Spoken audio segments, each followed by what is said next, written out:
Bismillah жыр бастаудан тайсалмадым. Өлеңнің тұтатайын майшамдарын. 33 маусымында Жамбыл арна тартқан ғой таразыға ой салмағын. Біз үшін әрбір жылы қымбат тұрар, жәшігіне үңілсек те Қайсарнаның. Теле арна тәрбие тал бесігі деп айтқан қазынаға байшалдарым, қасиетті арнаға келіп тұрған армыздың жақсылар мен жайсаңдарым.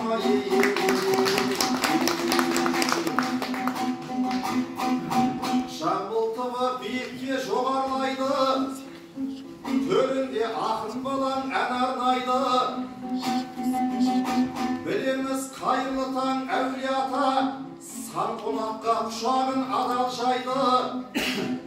Билікпенен бетпе-бет бағдарламаң сыр шерткен қоғам жайлы, заман жайлы. Жастарды имандыққа бастап тұрған Кәусарың ата дінге алаңдайды. Жан сусар мен қаламгер клубы да эфирде маржан ойды орамдайды. Серпінменен тіршілік бағдарламаң ауылдардан жаңалық хабарлайды. Жалпы барлық саланы қамтып тұрған Жамбыл арна осы істі бағамдайды. Асқақтап алтын қормен архивің тұр, руханиятым ешқашан тоналмайды. Жамбыл тыбы арнасы тұрған кезде Жамбылымның тарихы жоғалмайды.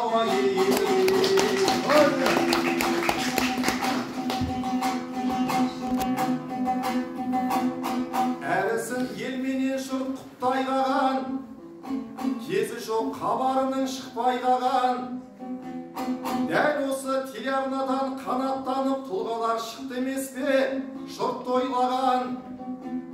Елен Бекет, Асқарбек ағаларым қазығына қара сөзді нықпайлаған. Қар жаубай аталардың жолыменен бүгінде дарындарға мықты айналаң. Гауһардай әпкемізге еліктеумен жастарым поэзияға күрт бойлаған. Сендегі әрбір шығар хабарыңа тамсанып қарайтындай сырттай қалам. Себебі азғындаған арналар бар, бірақ Жамбыл арнасы ұлтты ойлаған. Рухани жаңғыруды қалаған соң, рейтинг емес руханият рухты ойлаған.